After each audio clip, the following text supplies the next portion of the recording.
Hello. Well, Hi. hello. Hi, Monique. Nice to Welcome. see. Welcome. Oh, it's So, so good to see you. what are the logistics here? Are we live, or is this recorded, or how's it We working? are live. We're live Yeah. on Instagram. We are live on YouTube and Facebook. Oh, okay. Well, hi, Yeah. So everybody. Happy I'm New just, Year. yeah, happy New Year. Yeah. We just wrapped up a call with Longevity and Yes, AJ we and did. Becca, and it was such a great conversation about collagen. And I know we're Yeah. here to talk about, is it lipofuscin or Lip lipofussion? Lipofusion. Lipofusion. Okay, so for those of you who Fusion. don't know, Fusion. Shin. fusion. Fusion. It's reads, if you do phonetically, lipofuscin, but Yeah, fusion, but it's pronounced fusion. fusion. Okay, great. Yeah, and this is a very I get a lot of questions about different types of hyperpigmentation, whether it be, Yes. scarring or melasma, sunspots, freckles, whatever it may be. But you had brought up on another call age spots. Yes, age spots typically are lipofuscin, although sometimes they get confused with melanin. And that's like in the skincare business, that's a very confusing distinction between lipofuscin and melanin, but it's important because you can't get rid of lipofuscin, but you can get rid of melanin. Lipofuscin is fatty. That's a clue to one of the problems we have with dealing with it. It's fatty, so it's sticky. Fatty stuff sticks, like peanut butter and jelly. You have peanut butter and jelly on a spoon and you put it under water. What's going to rinse off? The jelly. And what's the peanut butter going to do? It's going to stay on that spoon It's going to stay forever. on the spoon. Exactly, Yeah. exactly. So lipofuscin. Lipo means fat. Fuchsin means dark. It's dark fat, basically. That's what the word means, and it describes this kind of dark yellowish brown pigment that is the end result of rancid or oxidized lipids and broken down proteins, which are typically destroyed and then eliminated out of cells. But as we age, that destruction and elimination doesn't happen as much as efficiently as it should. Plus, our cells break down faster than they do. So it's known as the aging pigment, or some people call it the wear and tear pigment, as opposed to melanin, which is a pigment, which is Okay. a designed to be a pigment. Melanin is functional. Lipofuscin is waste. Okay. Okay, so lipofuscin is ordinarily eliminated out of the body, um, but as we age, that doesn't happen as effectively. So it's known as the aging pigment or a waste pigment. It's insoluble. It doesn't dissolve in water. It's very electrically thick. It's very dense, and it's stored in little structures inside the cells, which are called lysosomes. And as we age, the storage capacity starts to become overwhelmed. And so the lysosomes become overwhelmed and lipofuscin can accumulate inside the cells. Basically, not Mm. one thing, it's just a bunch of different waste material. It's like a catch-all phrase for junk, cellular waste or cellular debris, sugars and proteins and metal ions and waste products and oxidized or rancid lipids, especially, by the way, the good one, omega 6s and what they call polyunsaturated fatty acids. Once lipofuscin forms, it forms as a clump and it can't be broken down. And that's really the problem. There's no real enzymes that break down lipofuscin. It's like residue. It's what remains after metabolism and after oxidation and after cleanup has occurred. It tends to accumulate in cells that don't divide. And the Okay. cells that don't divide, or at least divide rarely, are the neurons, the brain and the nerve cells, heart cells, eye cells, um, the fibroblasts in the skin, and that's where we see it in the skin. It's in the dermis, and then some of the endocrine cells, some of the hormone cells. And this is really important because dividing cells dilute the damage. Follow me? When a cell Yeah. divides, the damage gets diluted. It gets divided into cells. But cells that don't divide, it just accumulates in the cells. These long-lived cells in the heart and in the neurons and in the fibroblasts, etc., they just got to live with the garbage. Mm. They can't dilute it by division, or they're less able to dilute it from division. So So it's the once that develops, You're saying there's no way Well, to it can get drained out through the lymphatic system, and that's what's okay, supposed to happen, but if your lymphatic system is overwhelmed, which happens to a lot of people, that's not gonna happen as efficiently either. So, sure. not only is the lipofuscin waste and it can accumulate, but it also disrupts chemistry, particularly electrical chemistry, because these things are dense electrical complex. So they make it difficult for the electricity is involved in signaling, and the signals get noisy when there's lipofuscin. The signals aren't clear. It also has an effect on the stability of the cell membrane, the electrical stability of the cell membrane. It interferes with calcium signaling. Remember, calcium is involved in activating cells, and calcium activation or cellular activation by calcium is disrupted. And as we talked about on our call today, it's all about coherence, and lipofuscin disrupts coherence. It's basically dirt. It's a dirt in the system. I don't know if you ever see how they make computer chips. I But haven't seen it, no. when they make computer chips, they gotta make them in a sterile environment because if a little piece of dust gets in the computer chip, it throws off the computer chip. The computer chip's got to be able to channel electrical energy, electrons specifically, in these very distinct and highly coordinated and regulated pathways. You've seen them on chips. You've seen those lines on chips, those masses of Mhm. line. Those are Yep. all flow. Those are all flows of electrical energy. If you have a piece of dust in the chip, the flow of electrical energy is going to get disrupted. Well, you can think of Right. lipofuscin being the same thing. It disrupts the flow of electrical energy in the cell membrane, in the cell. It throws off the cell's pH. It throws off, it impairs the functioning of the mitochondria. All the electrical Wow. systems in the cell get disrupted. So that's not just an issue, like an aesthetic issue, it's a No, no, cellular that's health issue. minor. Oh, yeah, it's minor. The skin issue is minor, but it's confusing because of the melanin thing. We'll talk about that here in a moment. So one of the main reasons why the mitochondria become disrupted as we get older is because of the accumulation of this lipofuscin. It's especially important for the brain. And in fact, lipofuscin accumulation is known to occur in Alzheimer's disease, Parkinson's disease, ALS, Huntington's disease, various brain diseases. Remember, neurons aren't dividing, so they're going to really accumulate the lipofuscin. Likewise, the eyes, lipofuscin also occurs in the eyes. And then the skin, yes, it will disrupt fibroblasts. It accumulates in the skin cells and in the keratinocytes and in the fibroblasts. So it's going to disrupt moisture factors, cell division. It can lead to changes in how cells divide, causing them to overdivide, i.e., psoriasis, underdivide, i.e., eczema. It's going to reduce collagen synthesis, all the stuff we want to have happen out of the fibroblasts. And that's why it's so important to recognize that you can't just put growth factors or peptides into the system and expect to get results. You follow? If there's lipofuscin clogging up Right, yeah. the fibroblasts, your stem cells aren't going to help, right? So you're going to get slower Wow, wound okay. healing, poor collagen synthesis, and UV exposure will accelerate it, particularly if you're not using antioxidant nutrients, and all this will lead to photoaging. It can lead to melasma, which is really interesting. We'll talk about that here in a second. And it can also lead to just this dull, aging skin appearance. So it's a real big problem. You can't enzymatically degrade lipofuscin. It has to be drained out through the lymph. If the lymph is clogged up, that's not going to happen as effectively. Um, so it's a problem. Now, the reason it's especially an issue with skincare is because of the confusion people have between lipofuscin and melanin. Right. So how do you Me- identify lipofuscin? lipofuscin is going to tend to be deeper in the skin. Melanin is going to be more superficial. Melanin will be browner. Lipofuscin will be yellower.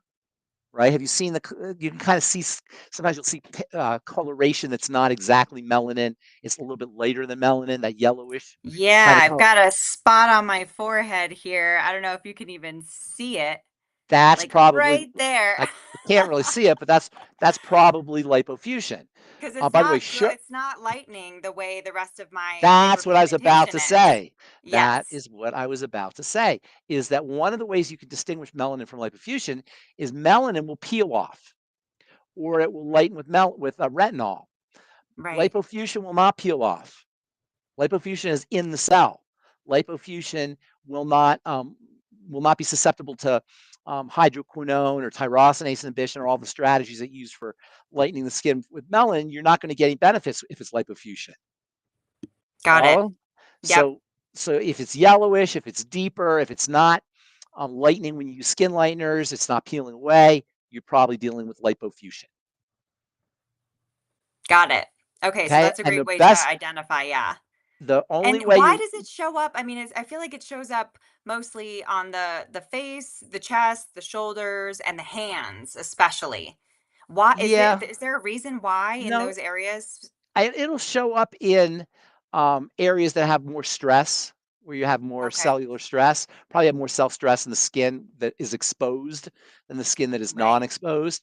So I would guess that would probably be it. But really, what you're dealing with is metabolic trauma, poor metabolism, entropy breakdown, oxidation, lack of nutrition, just Mm, basically poor living, poor lifestyle, and aging. It's waste that should be that the body should be able to get rid of, but is accumulating too fast for the body to get rid of. For our purposes in the skin business, it, you want to first of all, if you want to distinguish the two, because you're not going to be able to get rid of lipofuscin with your ordinary strategies. So right. there are people who are dealing with lipofuscin pigmentation, and they can't figure out why their retinol's not working, or their hydroquinone's not working, or their peels aren't working, or all the regular strategies aren't working because they're not distinguishing lipofuscin from melanin. In fact, until I started talking about it, you probably didn't know about the distinction. Most people don't know the distinction, No, I had never right? even heard the term. Right. So, so um, it's just part of getting older and part of poor lifestyle. So the way you want to deal with lipofuscin is improve lymphatic drainage, which of course means improving digestive health. Anything that's Okay, clogging up the lymph is going to make it harder to get rid of lipofuscin, and reduce cellular duress with nutrition, oxygenation, and mitigating or reducing toxicity. got it.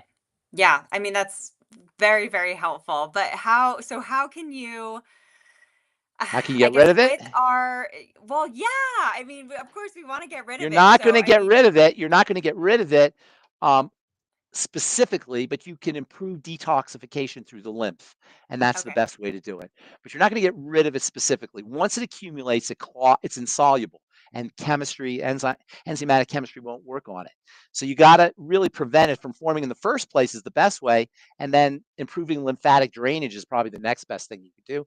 And also, nutrients, antioxidant nutrients, fat antioxidant nutrients like vitamin E and alpha lipoic acid and selenium are one way that you could prevent the formation of lipofuscin, because part of it is from oxidation, and also supporting mitochondrial health by reducing calorie intake, reducing sugar intake, and also using nutrients that are specific for mitochondrial health, like melatonin, ionic minerals, vitamin A, retinol, vitamin C, of course, coenzyme Q10. These are all nutrients that support mitochondrial health, and that's another way to reduce lipofuscin, because a lot of lipofuscin comes from mitochondrial leakage, which leads to the oxidation of fats and lipofuscin.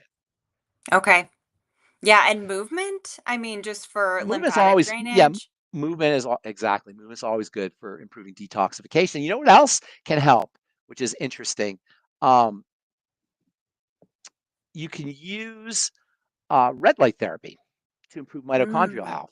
And that's another thing. I know you're big on red light therapy. I They, am. yes. Yes.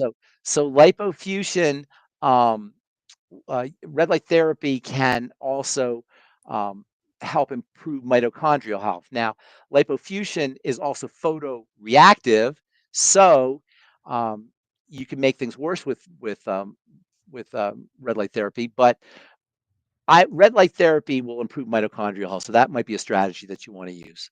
So you're saying overusing the red light therapy could be problematic or Got to be a little bit careful, because lipofuscin can generate um, what they call ROS. Have you heard of that? Reactive oxygen species. Have you heard of that term? I've heard of Oxi- it. Yeah. uh, Bad guys, will say. These are things Yeah. that can accelerate aging, and lipofuscin can generate ROS um, when it reacts with light. This is mostly in the eyes. I haven't really seen anything about red light therapy, so-called photobiomodulation. Um, that mostly happens with the eyes, but PBM or biomodulation can improve mitochondrial performance, and that can reduce the formation of lipofuscin. Okay. Yeah. So, I mean, you said not addressing the skin aggressively, like peels. What about That's not going to help. lasers? None of that's going to help you with lipofuscin. The best thing you do for lipofuscin is prevent it from forming and improve lymphatic drainage once it's there. And our true treatments are almost specific for preventing lipofuscin formation. The ionic minerals support mitochondrial health. Vitamin C supports mitochondrial health. All of these can help improve or reduce lipofuscin, improve cell chemistry, and improve and reduce lipofuscin formation. Okay. And what about circulation? Like, what is the importance of healthy circulation when it comes to this sort of pigmentation? For reducing lipofuscin, Yes. Or well, what is there is? any? Yeah, no, of course there is. What does self circulation do? It Well, improves I cell mean, it's health. going to help It to oxygenate the cells, right? nutriate the cells and detoxify the cells. So Yep. overall, improving circulation is going to improve cell health.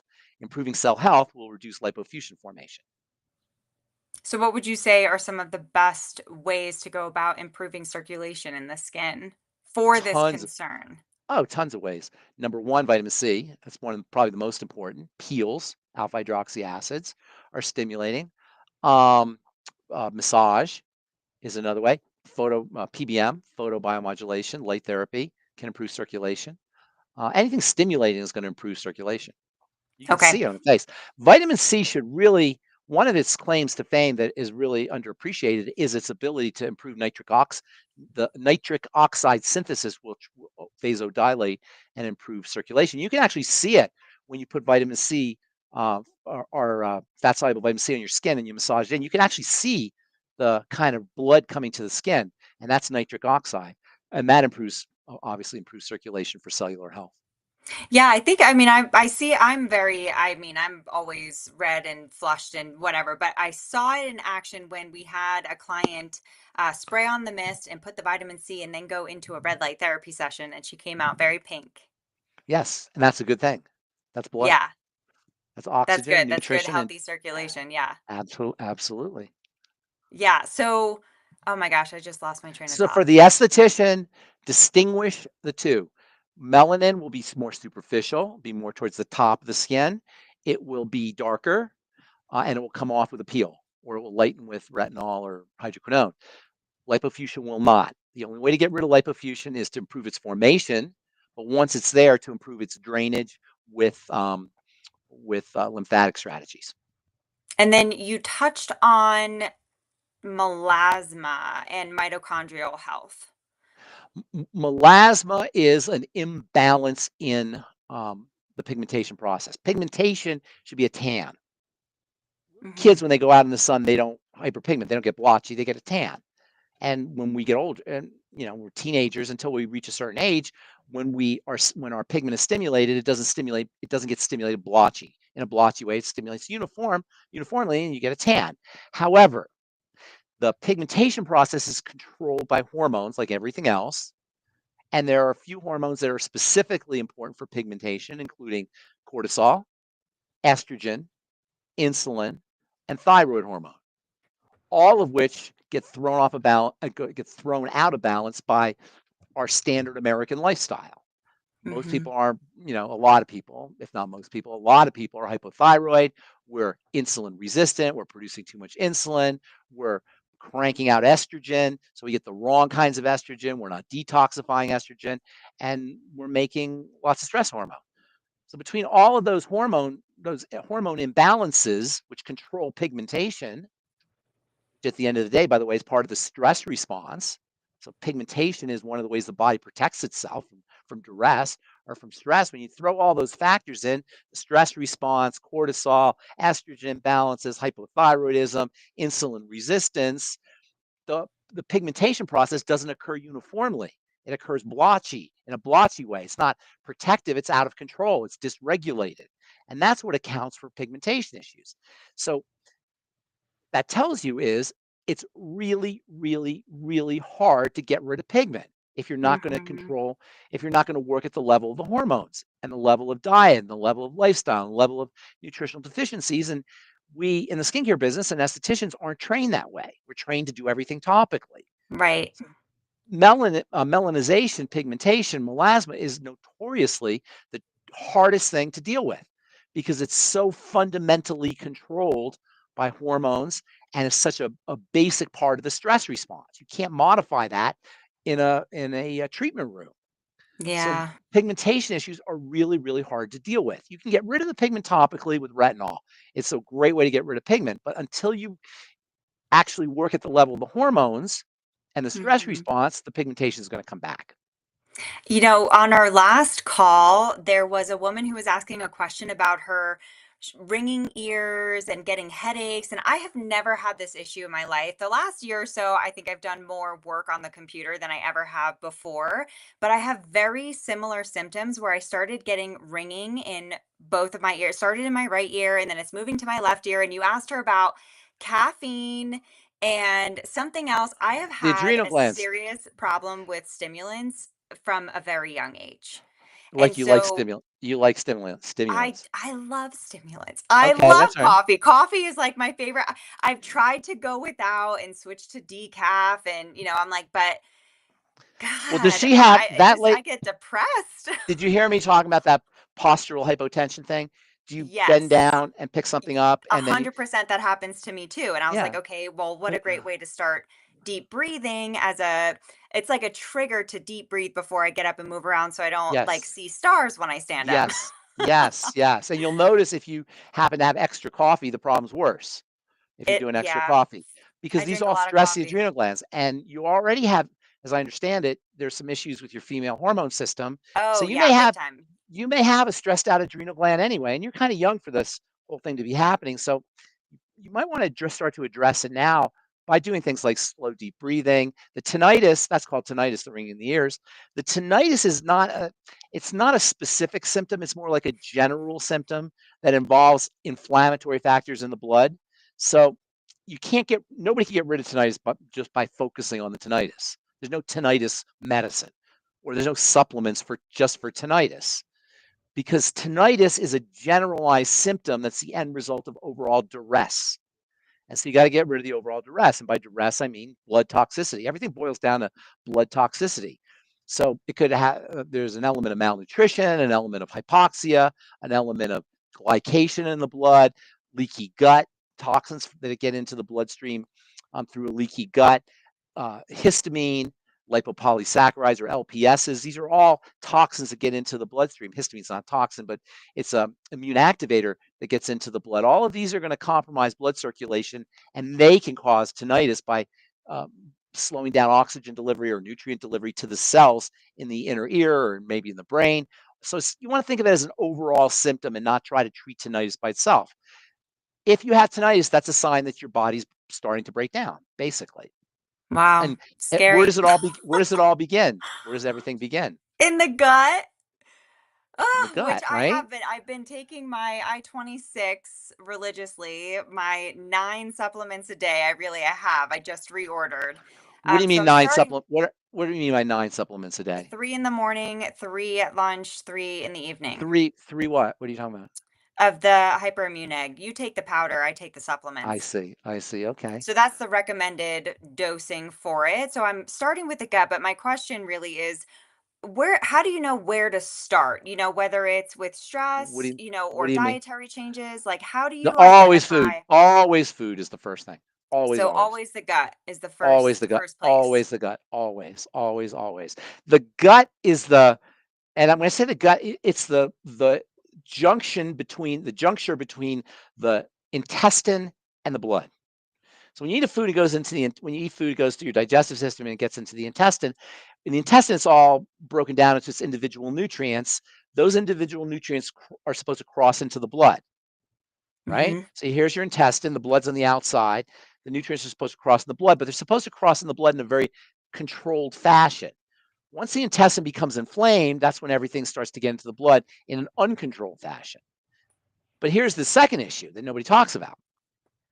Once your intestine's inflamed and gluten, food particles, immune cells, um, secretions, bacterial particles get into the digestive system, then you're off to the disease races. But to compound the problem, once the intestine is inflamed, it's going to have a harder time absorbing B vitamins and vitamin C Mm, and electrolytes and other nutrients. So now, in addition to having toxicity in the blood, you're going to be functionally starving or malnourished. right. So you have Yes. this kind of 1-2 punch. That's why the gut is so important to focus on, because not only is it the source of the toxicity to the dirty blood, which leads to the cell disease, but it also can lead to malnourishment because once the intestine is inflamed, you don't absorb your nutrients. Oh my gosh, yeah. And I mean, So that's our collagen synthesis we were just talking about. It's like we need to have all these B vitamins and yeah, and I didn't even mention this now that I think about it, but collagen is important for the intestine, for the health of the intestine. I forgot to mention that. So using collagen will help strengthen the intestine too, if you're dealing with leaky gut. that's I should really have good to mentioned that. know. I forgot to mention that. Yeah. Yeah. Okay. So for stress, right? For the adrenals, like say, so I'm addressing the gut, like For the hopefully we'll, adrenals, yeah, yes. there's nothing specific for the adrenals. There's specific for the first 2 points on the triangle, the digestive system and the blood sugar system. You can specifically use nutrients for the intestine, specifically use blood sugar nutrients, but you can't really specifically do things for the adrenals, with the exception of iodine, which is important for all the glands, thyroid and the adrenals and the pancreas, etc. Um, and then also the adrenals are one of they may be the densest source of the densest, um, most densely packed vitamin C containing organ or gland is the adrenal. So vitamin C is important, and then the B complex, particularly B5 and also B12, are important for adrenal health. There's also something you can get called liquid adrenal extract, which sometimes people use, and that could help. And then if you use longevity products, there's the de-stress, and then there's an adrenal. With the good herbs division of longevity has an adrenal nutrient there too. But the best thing you do for the adrenal glands, aside from these nutrients, is lighten up, relax, and if you have any other source of inflammatory stress too, that could be a problem too. So when we think of stress and the adrenal glands, naturally we think about psychological stress and emotional stress, but there's also physiologic stress. Sugar is a physiologic stress. Toxicity in the Sure. blood is a physiologic stress. Inflammatory factors, for if tissue is being broken down and inflammatory factors are elevated, that can be a stressor. So physiologic stress, psychological stress, hypoxia, low levels of oxygen can stress the adrenal glands. It's just good living. Good, Yeah, I good mean, clean it's living. we try our best to Yeah, really I just have some really go great by morning rituals. But here's my thing. So I'll be fully transparent because I'm an open book with all this stuff if it's going to help somebody else especially. My issue is that if I stop with the stimulants, then I just become extremely zombie. lethargic and emotionally depressed. Like Yeah, well, you I'm will. You will for a yeah, while too, because it takes a while for your body. When you do exogenous stimulants, your body starts lowering its own stimulants. right. So there are tricks that you can use, especially breathing tricks, like the breath of fire. Have you ever heard of the breath of fire in yoga? No, I haven't. No. When you want to, breathing is the fastest way to control your nervous system. So when you talk about tired, you're talking about the nervous system. The Mhm. fastest way to hack into your nervous system is through breathing. If you breathe to relax, you breathe Slow, short in, deep. shorter inhales, longer exhales. Mhm. The exhale is the relaxation part. The inhale is the stimulant part. So if you want to stimulate, you do the opposite. You do more inhale than exhale. So you do breathe. You go like this. That's called the breath of Oh fire. my gosh, you know what? I did is it the Wim Hof? Now Wim Uh Hof, I think Wim Hof is more. Yeah, that might be Wim Hof. I think that is Wim because Hof it was actually. fast, Yeah, really quick inhales. I mean, shallow. you feel like you're gonna pass out. Yes, that's it. It's a Yes, hyperventilating. yes. Yeah, yeah, yeah. I don't know a lot about Wim Hof, but I think you're right. The if you want if you want to relax when you breathe, and that's what most people want to do is relax when they breathe, is exhale. Mhm. Have energy, you do the opposite. Shorter exhale. So you go like this. Yeah. Like that. If you just do it like now, 3 or 4 times, long inhale, short exhale. Short, longer inhale and shorter exhale. You feel yourself getting, can you feel yourself getting I like a mean, yeah, little, I could feel like the blood in my hands and my do it arms. for 5 or 10 minutes. Do it for two Yeah, minutes. Just do it for 2 minutes. Longer inhale. made me kind of dizzy a little bit. I'm not gonna Yes, lie. exactly. It's called that's what you're Yeah, hyperventilating. So yeah. what ends up happening is you start to accumulate carbon dioxide, and you'll feel a little woozy. Even if you do it a few times, you'll feel a little woozy. But right after that wooziness, you'll feel like you have more energy. Mm-hmm. Try now, right Yeah, now, while you're with the right with the now. Wim Hof. Oh, I'm gonna pass out. I'm gonna pass out if I try. And I'm Okay. hopped up on stimulants right now, so Oh, I'm okay. good. Got it. Got it. Got it. Okay. All right. But in addition to the breathing techniques, are there any other? I mean, because I'm Movement, taking all the movement. supplements, right? I'm Yeah. taking the Tangy Yeah. and There's a the. couple things. A couple things. You move, Mhm. jump up and down on a rebounder. That'll Okay. help. Any kind of quick movement, like sustained quick movement, and then also water. Fluidizing the blood can give you energy. Mm. And there's a little hump. If you get past the hump, fasting will give you energy. But yeah, at first you won't have energy. You got to get over the hump. Once you get over the hump, you'll get a surge of energy. Yeah, I asked about that the other night too, because I would love to fast. I need to fast. It's been really too long since I've done like a real fast, like at least a 2 or 3 day, ideally. But it's so difficult to get through that, especially when I'm a busy single mom. I'm working a lot. I'm like I don't really have the time, but it's important. So how do you get through, How do you, and function as a human yeah, and it take is care of your harder. needs? Yeah, it's definitely a little bit harder. That is true. Yeah. That is true. So it's just Fasting, something that just has to be planned, like yeah, a you long gotta plan weekend, it or right, like a long weekend or taking the day off from work or something like that. there's no like cheat codes for getting through No, a fast. once you get into it, water will help. Drinking water will help. Yeah. Once your body's used to it, it's not as hard. If you do it once a week or a couple times a month or something like that, it's not as hard. But when you first start, yeah, it can be a little bit tricky. You feel kind of wiped out when you first do it. Yeah, especially if, your adrenals are taxed like mine. Yeah, and as you're breaking, and when you fast, you start to break up fat, and toxins are stored in fat. So you can actually, as you're undergoing the breakdown of fat, you can release toxins into the blood, and that can feel a little bit uncomfortable. Mm. So that's another thing you got to watch out for. So it could actually be like just If you do it too it's just much, going if to you be don't, uncomfortable for the it first will be. couple of days. Yes, it will be uncomfortable. That's true. How many days is ideal? Like if you're trying to really reset the system The for less, whether it's the less you eat, the longer you live. Put it that way. right. Yeah, I don't know what podcast it was that I was listening to, but they were saying like people used to live like way beyond, 100 years old because they weren't They didn't eating eat as much. regularly. Yeah, yeah, yeah. The less you eat, the longer you live. Absolutely. Yeah.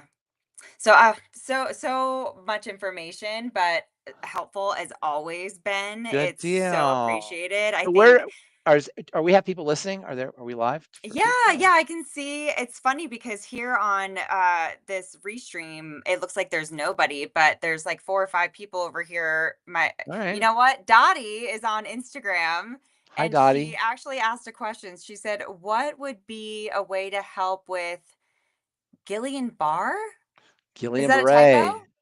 No, What is Gillian it? Beret. Gillian Gi- Beret. You haven't heard of Gillian No, I Beret haven't syndrome? heard of that. Gillian Beret is really interesting. Um, it's kind of like polio, which of course you've heard of. Gillian Mhm. Beret. It's a nerve disease. It's an autoimmune disease of the nerves.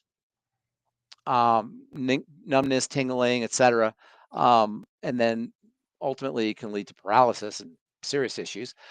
Um, but basically, you're dealing with an autoimmune disease, and all autoimmune diseases are the same, except they work in different parts of the body. But the mechanism is the same. The immune system is activated by something that's getting into the blood. An autoimmune disease, according to the medical model, has no cause or no known cause. Obviously, there's a cause. Everything has a cause. And if you have an immune activation, whether it's autoimmune or whatever, something's triggering the immune system. Mm. Typically, what's triggering the immune system is something that's getting into the blood.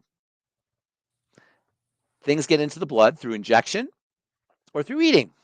Right. So the best thing you do for any autoimmune disease, whether it's Guillain-Barré or multiple sclerosis or rheumatoid arthritis or psoriasis or vitiligo, whatever it is stop the stream of toxicity from getting into the blood through the intestine.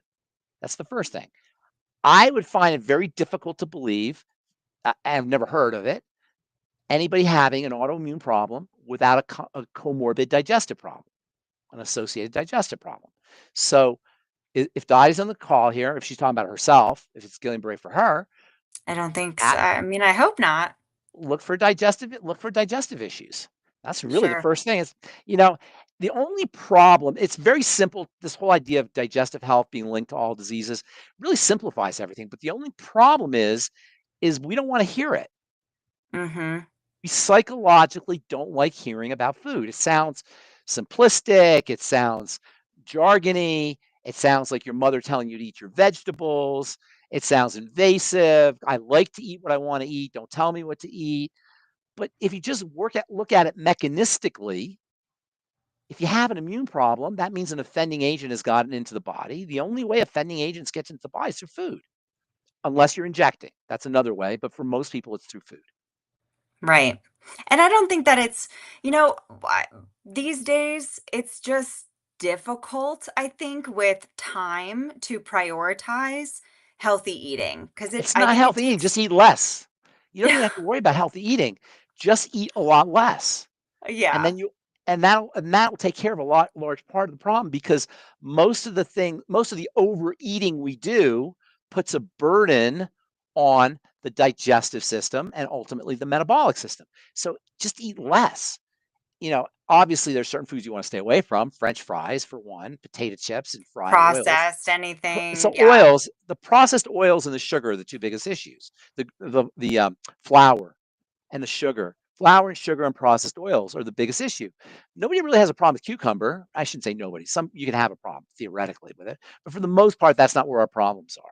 For the most part, it's going to be the processed food and the oils and the fats. And by the way, oils and fats are especially inflammatory for the intestine. So in a way, French fries are directly related to leaky gut and blood toxicity. And I pick on French fries, but it could be, fried turkey or hush puppies or, chicken tenders, all these kinds of fried Mm. foods that we love.